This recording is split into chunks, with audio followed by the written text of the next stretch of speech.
বঙ্গোপসাগরের গভীর নিম্নচাপটি স্থলভাগে অবস্থান করছে। বৈরী আবহাওয়ার খবর জানাতে এই মুহূর্তে পটুয়াখালীর কুয়াকাটায় জাবির হোসেন, বান্দরবানে এনে জাকির এবং রাজধানীর মিরপুরে আছেন ধ্রুব ব্যানার্জি। সরাসরি প্রথমেই যাচ্ছি জাবিরের কাছে। গভীর নিম্নচাপটি গত রাতে পটুয়াখালীর খেপুপাড়ার উপর দিয়ে অতিক্রম করেছে, তবে এখনও কাটেনি। এর প্রভাব এই মুহূর্তে কিন্তু বঙ্গোপসাগর উত্তাল রয়েছে। বড় বড় ঢেউ আছড়ে পড়ছে কুয়াকাটা সমুদ্র সৈকতে। আপনারা দেখতে পাচ্ছেন কিভাবে ঢেউ আছড়ে পড়ছে সমুদ্র সৈকতে। আসলে গতকাল থেকেই কিন্তু এই অবস্থা আমরা দেখতে পাচ্ছি, যে অবস্থার কোনো পরিবর্তন দেখা যাচ্ছে না। এখনও কিন্তু কুয়াকাটা এলাকাতে ঝড়ো হাওয়া বইছে, বাতাসের গতিবেগও রয়েছে অনেক, এবং পটুয়াখালীর যে নিম্নাঞ্চল সেই নিম্নাঞ্চল কিন্তু প্লাবিত হয়েছে। বিশেষ করে সকালের পর যে জোয়ার এসেছে সেই জোয়ারটি কিন্তু এখন রয়েছে। এই জোয়ারের কারণে পটুয়াখালীর রাঙ্গাবালী, গলাচিপা এবং চরমন্তার, চালিতাবুনিয়া সহ বেশ কয়েকটি এলাকার নিম্নাঞ্চল প্লাবিত হয়েছে, এবং কুয়াকাটার যে আশপাশের জায়গাগুলো সে জায়গাগুলো কিন্তু তলিয়ে রয়েছে, এবং কুয়াকাটার সৈকতের আশপাশে যে স্থাপনাগুলো রয়েছে, অস্থায়ী দোকান রয়েছে, সেই দোকানগুলো কিন্তু বন্ধ রয়েছে। অনেক দোকান কিন্তু ভেঙে গেছে, অনেক দোকান নদী গর্ভে চলে গেছে, লণ্ডভণ্ড হয়ে গেছে বলা চলে।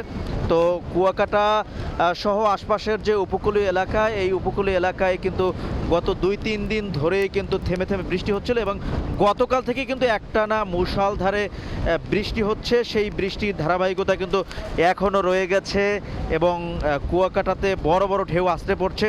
তো বলা চলে যে সমুদ্র উপকূল কিন্তু এখনও পর্যন্ত শান্ত হয়নি। গতকাল রাতে এটি পটুয়াখালীর খেপুপাড়া দিয়ে অতিক্রম করেছে বলে আবহাওয়া অধিদপ্তর সূত্রে আমরা জানতে পেরেছি। তবে আমরা এখন দেখতে পাচ্ছি যে কুয়াকাটাতে পশ্চিমের বাতাস আসছে, এবং এই বাতাসের কারণে কিন্তু সমুদ্রের ঢেউও অনেক বেশি। তো এই বাতাসটি যদি দক্ষিণা হতো বা এই বাতাস যদি পূর্বের হতো, সেক্ষেত্রে কিন্তু আরও ঝুঁকি থাকতো, সেক্ষেত্রে কিন্তু আরও জোয়ারের পানি বৃদ্ধি পেতে পারতো। সেটি কিন্তু এখানকার স্থানীয়রা আমাদেরকে জানিয়েছেন। এই ছিল আমার কাছে পটুয়াখালীর উপকূল থেকে সবশেষ তথ্য। আমাদের সহকর্মী বান্দরবানে রয়েছেন এম এ জাকির। বৃষ্টিপাত এখনো অব্যাহত রয়েছে, আর এই টানা বৃষ্টিপাতের কারণে পার্বত্য জেলা বান্দরবানে দেখা দিয়েছে পাহাড় ধসের আশঙ্কা। আর এতে ঝুঁকির মধ্যে রয়েছে জেলার লক্ষাধিক বাসিন্দা। গতকাল থেকে আমরা দেখেছি বৃষ্টিপাত ক্রমশই আসলে বৃদ্ধি পাচ্ছে।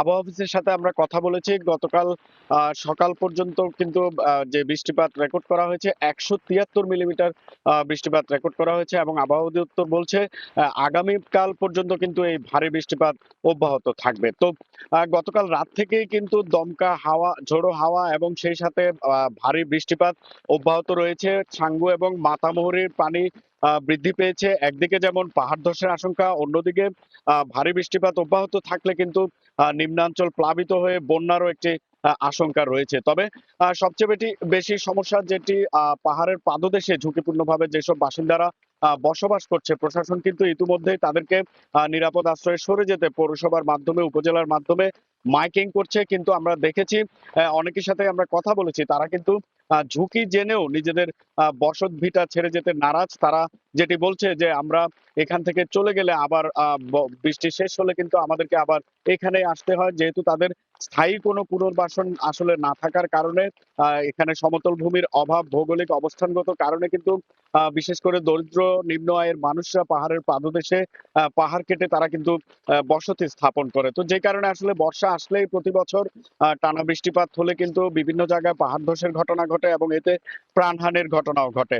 তো গতকাল থেকে যে ভারী বৃষ্টিপাত, এই বৃষ্টিপাতের ফলে কিন্তু বান্দরবানের বিভিন্ন জায়গায় ছোটখাটো পাহাড় ধসের ঘটনা ঘটেছে। বিভিন্ন সড়কেও কিন্তু মাটি ধসে পড়েছে, এবং গতকাল থেকে কিন্তু আসলে বিভিন্ন জায়গায় গাছ ভেঙে পড়ার কারণে বিদ্যুৎ সংযোগও বিচ্ছিন্ন রয়েছে। তো এক কথায় বলা চলে অব্যাহত বৃষ্টিপাতের কারণে জনজীবন কিছুটা স্থবির হয়ে পড়েছে, এবং পাহাড় ধসের যে আশঙ্কা সেটি কিন্তু ক্রমশই বৃদ্ধি পাচ্ছে, এবং এই বৃষ্টিপাত যদি অব্যাহত থাকে সেক্ষেত্রে বন্যারও একটি আশঙ্কা রয়েছে। তবে এখনো পর্যন্ত আমরা কোথাও কোনো অপ্রীতিকর ঘটনার খবর শুনতে পাইনি।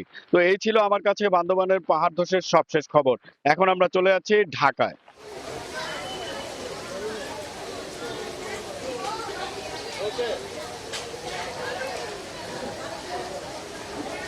রাজধানীতে এই মুহূর্তে মুষলধারে বৃষ্টি না হলেও গুড়ি গুড়ি বৃষ্টি পড়ছে।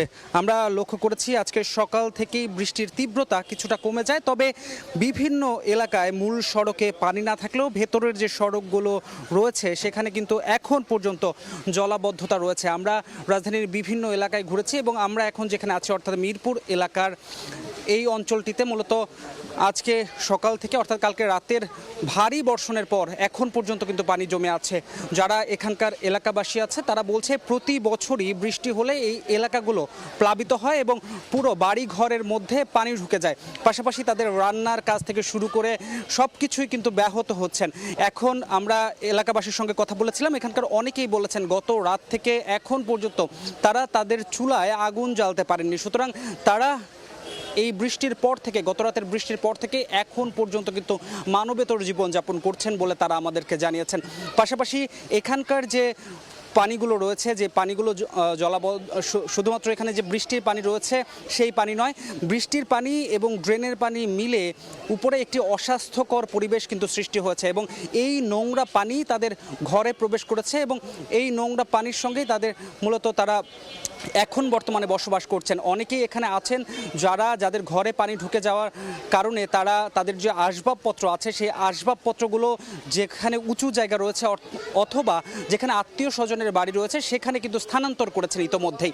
পাশাপাশি তারা কিন্তু বলছেন যে এমন ঘটনা যে দীর্ঘদিন ধরে পুনরাবৃত্তি হচ্ছে, প্রতি বছর পানি অর্থাৎ একটু বৃষ্টি হলেই যে পানির সমস্যাগুলো হচ্ছে এই সমস্যাগুলো আসলে সংশ্লিষ্ট যারা আছেন তাদের দায়বদ্ধতার অভাব এবং দায়িত্বহীনতারই পরিচয়।